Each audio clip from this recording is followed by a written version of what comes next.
Yeah, well, the most obvious geophysical expression on the property is kind of right out to the limits of the NAC landholding, and that's a chargeability high. So it reflects, the highest sulfides content in the host and in the intrusions, and it has a big donut shape, and it's not uncommon in porphyry systems to have this pyrite halo. It's not necessarily corresponding to the best grade, but it sort of does tell you something about the size of the system and how much sulfide's in it.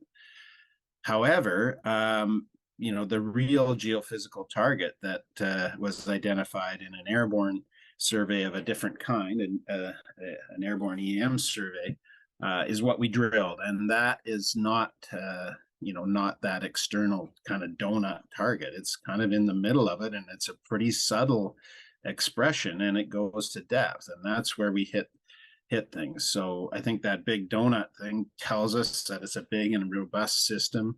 That there was a lot of sulfide associated with that.